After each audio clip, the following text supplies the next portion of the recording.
Hello friends, అందరికి నమస్తే. Welcome to my teaching talkies. ఈరోజు degree second sem Sanskrit subject సంబంధించి ఇంపార్టెంట్ క్వశ్చన్ అయినటువంటి లాంగ్ ఆన్సర్ తో పాటు పార్ట్ ఏలో ఒక క్వశ్చన్ మొత్తం 15 మార్క్స్ సంబంధించిన క్లాస్ ఈ రోజు నేను వివరిస్తున్నా ఫ్రెండ్స్. సో డెఫినెట్లీ గా మీరు ఇది వినేసి డైరెక్ట్ ఎగ్జామ్ రాసేటట్లు చెప్తా క్లాస్. కాబట్టి లాస్ట్ వరకు జాగ్రత్తగా విని మీకు గనక ఈ వీడియో ఉపయోగం వచ్చినట్లు అనిపిస్తే గనక లైక్ చేయండి, షేర్ చేయండి. ముందుగా ఛానల్ అయితే సబ్స్క్రైబ్ చేయడం మర్చిపోకండి ఫ్రెండ్స్. సో చూడండి, నా గంగదత్త పునరేతి కూపం అనేది లాంగ్ ఆన్సర్ డెఫినెట్ గా వస్తుంది. అండ్ వీటిలోంచి ఇక్కడ ఉన్నటువంటి 7 సందర్భాలు ఇవి. వీటిలోంచి పార్ట్ ఏలో ఒక క్వశ్చన్ వస్తుంది అనమాట. నేను సైమల్టేనియస్ గా సందర్భాలు అండ్ లాంగ్ ఆన్సర్ ఒకేసారి చెప్పేస్తా. సో కంపల్సరీగా ఈ క్లాస్ మీకైతే యూస్ఫుల్ గానే ఉంటుంది. చూడండి, నా గంగదత్త పునరేతి కూపం, గంగదత్త తిరిగి బావిలోకి రాడు అని దీని ఉద్దేశం, మీనింగ్. ఇది రాసింది ఎవరంటే విష్ణు శర్మ. సో ఈ విష్ణు శర్మ రాసినటువంటి గ్రంథం పేరు పంచతంత్రం. అందులో ఒక తంత్రం పేరు లబ్ధ ప్రణాశ. పంచతంత్రాలు 5 భాగాలలో ఒక భాగం పేరు లబ్ధ ప్రణాశ అనమాట. సో దాని నుంచి తీసుకున్నటువంటి పాఠ్య భాగమే నా గంగదత్త పునరేతి కూపం అనమాట. సో ఇందులో ఏముంటుంది అని అంటే, గంగదత్త అనేది కప్పల జాతికి చెందినటువంటి కప్పల రాజు, ఒక బావిలో నివసిస్తూ ఉండే. ఆ గంగదత్త ఒకరోజు తన నేబర్ కప్పల చేత, దాయాదుల చేత అవమానించబడింది అనమాట, ఇన్సల్ట్ చేయబడింది. కాబట్టి అది వాటిపైన ఏ విధంగానైనా ప్రతీకారం తీర్చుకోవాలని చెప్పేసి అనుకుంటది. అలా ప్రతీకారం తీర్చుకోవాలని అనుకునేటువంటి ఆ గంగదత్త ఏం చేస్తుందంటే, బొక్కెన ద్వారా, వాటర్ తోడేటువంటి బొక్కెన ఉంటుంది కదా, ఆ బొక్కెన ద్వారా బయటికి వస్తుంది. బయటికి వచ్చిన తర్వాత ఎలా వీటిపైన ప్రతీకారం తీర్చుకోవాలని ఆలోచిస్తున్నటువంటి సందర్భంలో ఒక నల్ల త్రాచుపాము ఒక హోల్లోకి పోతూ ఉండడం చూస్తుంది అనమాట. సో అలా పోతూ ఉండడాన్ని చూడంగానే దీనికి ఆలోచన వస్తుంది. ఏమని ఆలోచన వస్తుంది అని అంటే, ఇది పాము ఏదైతే ఉందో దీనితో మనం స్నేహం చేసుకొని దాని సహాయం చేత ఏ ఏ కప్పలైతే దీన్ని అవమానించినాయో వాటిని తినేస్తే, అంటే సంపించేస్తే అప్పుడు తన ప్రతీకారం తీర్చుకోవచ్చు అని చెప్పేసి అనుకుంటది. అలా అనుకున్నటువంటి ఆ గంగదత్త పాము దగ్గరికి వెళ్తుంది అనమాట. గంగదత్త అనే కప్ప పాము దగ్గరికి వెళ్తుంది. వెళ్లే సమయానికి ఆ పాము పాపం అది అప్పటికే ఆహార అన్వేషణ కోసం వెళ్ళి ఏ ఆహారం లభించకపోయేసరికి డల్ గా లోపలికి వెళ్ళిపోతా ఉంటుంది అనమాట. సో దాని దగ్గరికి వెళ్ళి బయట నుంచి పిలుస్తుంది అనమాట. దాని పేరు గంగదత్త. ఇది గంగదత్త అనేది కప్ప పేరు గుర్తుంచుకోండి. ప్రియదర్శన అనేది పాము పేరు. కాబట్టి ఆ పామును అడుగుతుంది అనమాట, ప్రియదర్శన ఒకసారి బయటికి రా అని చెప్పేసి. సో లోపల ఉన్నటువంటి పాము ఒకసారి ఆ వాయిస్ ని విన్న తర్వాత తన స్వజాతికి చెందినటువంటి వాయిస్ కాదు ఇది అని అనుకుని, ఎవరో నన్ను పట్టించడానికో లేకపోతే మంత్ర నిపంతోనో నన్ను పట్టించాలని చెప్పి చూస్తున్నట్టున్నారు. కాబట్టి ఎవరు కావచ్చు తెలుసుకుందామని చెప్పేసి, ఎవరు నువ్వు, ఎందుకు వచ్చినావు అని చెప్పేసి అడుగుతుంది అనమాట. అలా అడిగినప్పుడు ఈ కప్ప, గంగదత్త అనే కప్ప చెప్తుంది తన గురించి. నేను గంగదత్త అనే కప్పల రాజును, నేను నీ స్నేహం కోరి వచ్చినా అని చెప్పేసి చెప్తుంది. స్నేహం కోరి వచ్చినా అని చెప్పగానే దానికి డౌట్ వస్తుంది. తినబడేటువంటి వస్తువు ఇది కప్ప, పాము దాన్ని తింటది కాబట్టి. సో అది డైరెక్ట్ గా అంత డేర్ గా నా దగ్గరికి వచ్చి నన్ను అడుగుతుంది అని అంటే మేబీ రీజన్ వేరేది అయి ఉండొచ్చు అని సస్పెక్ట్ చేస్తూనే ఏం చేస్తుందనంటే, నీ ఆవాసం ఎక్కడ, నీ ప్రాంతం ఎక్కడో తెలియదు, నువ్వు నీ స్వభావం ఏంటో తెలియదు, అటువంటి నీతో ఏ విధంగా నేను స్నేహం చేయగలను, పైగా నువ్వు తినబడే వస్తువు, నేను తినేవాడును, ఏ విధంగానైతే గడ్డికి అగ్నికి స్నేహం కుదరదో నీకు నాకు కూడా కుదరదు అని చెప్పేసి చెప్తుంది అనమాట. ఇక్కడ ఉంటది అనమాట, భో అశ్రద్ధేయమేతత్ యతృణాం వహ్నీన సహసంగమ. అంటే ఇది ఏ విధంగానైతే వహ్ని అంటే అగ్నికి, యతృణాం అంటే గడ్డికి, సహసంగమ, సంగమ అంటే స్నేహం కుదరదో, అలా నీకు నాకు స్నేహం కుదరదు అని చెప్పేసి చెప్తుంది అనమాట.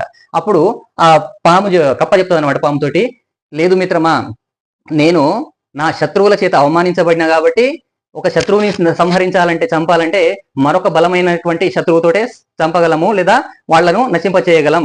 ఒక శరీరంలో గుచ్చుకున్నటువంటి కాలి లేదా కాలికి గుచ్చుకున్నటువంటి ముళ్ళుని దానికంటే పదునైనటువంటి ఒక ముళ్ళుతోటే తీసేస్తాం కదా, అలాగే ఒక శత్రువుని సంహరించాలంటే అంతకంటే బలవంతుడైనటువంటి మరొక శత్రువుతోటే సాధ్యమవుతుంది. కాబట్టి నీ స్నేహం కోరి వచ్చినా అని చెప్పేసి ఫస్ట్ సందర్భంలో ఇది శత్రువు మున్మూలే ప్రాజ్ఞ తీక్ష్ణం తీక్ష్ణీన శత్రువుని అనమాట.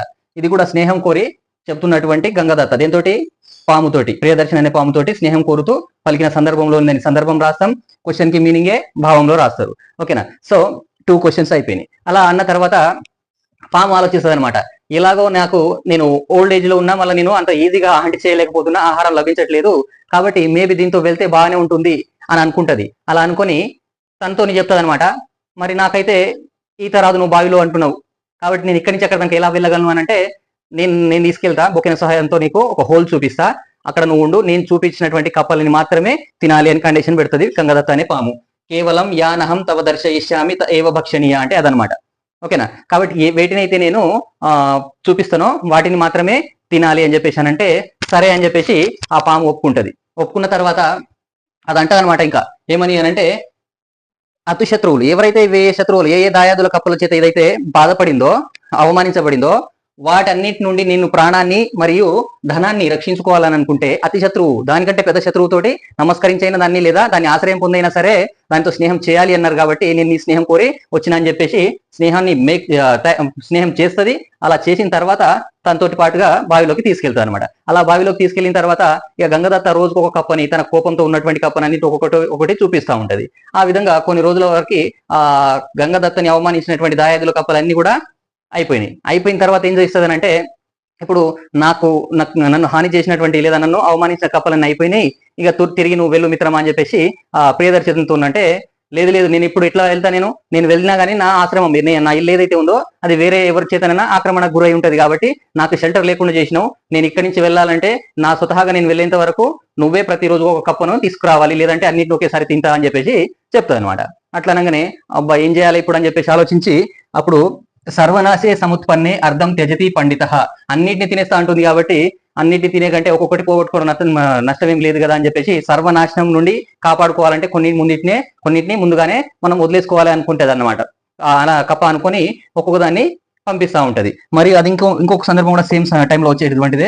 నా స్వల్పస్య కృతే భూరి నాశయే నా మతిమాన్ నరహ, మతిమాన్ బుద్ధి ఉన్నటువంటి మానవుడు ఎవరైనా సరే నా స్వల్పస్య కృతే తక్కువ దాని కోసం భూరి ఎక్కువ దానిని నా నాశనం చేసుకోడు. కాబట్టి నేను ఒక్కొక్క దాన్ని ఇచ్చేస్తే ఇవి మిగిలిన కప్పలైనా కాపాడుకుంటా అని అనుకుంటాను అనమాట. అలా అనుకొని ఒక్కొక్క కప్పని ఇస్తా ఉంటే కొన్ని రోజులకి చాలా కప్పలు అయిపోతాయి. అలా ఒక రోజు గంగదత్త కొడుకుని కూడా ఆ ప్రియదర్శన అనే పాము తినేస్తుంది.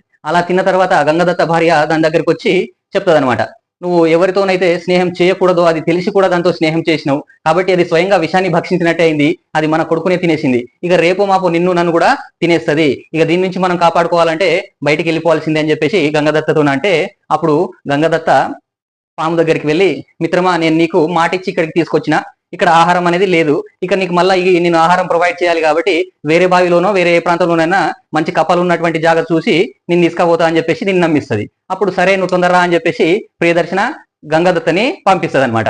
అలా బయటికి వెళ్ళినటువంటి గంగదత్త చాలా టైం వరకు రాకపోయేసరికి ప్రియదర్శన ఏం చేస్తుంది, దాని పక్క హోల్లో ఉన్నటువంటి ఉడుముతో చెప్తుంది అనమాట. ఉడుము ఏంటి అని అంటే ఆ పక్క హోల్లో ఉన్నటువంటి దాంతో ఏం చెప్తుంది అంటే, మిత్రమా గంగదత్త చాలాసేపు అయింది వెళ్ళి మళ్ళీ వస్తా అన్నాడు రాలేదు, పోయి నువ్వన్నా చెప్పవన్న మాటగా తొందరరా అని చెప్పేసి అని అంటే సరే అని చెప్పి ఉడుము గంగదత్త దగ్గరికి పోతుంది అనమాట.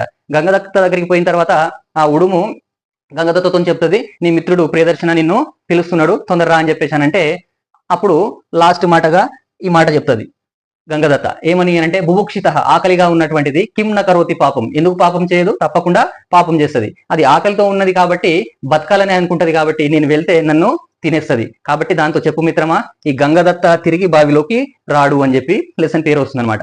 అలా చెప్పిన తర్వాత ఆ విధంగా తన కొడుకుని పోగొట్టుకున్న తర్వాత తనకు బుద్ధి వచ్చి ఎవరితో స్నేహం చేయకూడదో వాళ్ళతో చేయకూడదు అని నిరూపణ అయిందనమాట. ఓకేనా. సో ఈ విధంగా ఈ లాంగ్ ఆన్సర్ మీరు రాయొచ్చు. లాంగ్ ఆన్సర్ కి 15 మార్క్స్ పార్ట్ బిలో, అండ్ ఈ సందర్భాలకి ఒక క్వశ్చన్ అయితే పార్ట్ ఏలో వస్తుంది, అవి 5 మార్క్స్, మొత్తం 20 మార్క్స్ సంబంధించినటువంటి క్లాస్ ఇది. ఇక్కడ ఈ సందర్భం చూడండి, ఇది ఇంపార్టెంట్, వెరీ వెరీ ఇంపార్టెంట్. ఇది నిన్న చెప్పినటువంటి క్లాస్ లో ఈ క్వశ్చన్ వచ్చింది ఆల్రెడీ.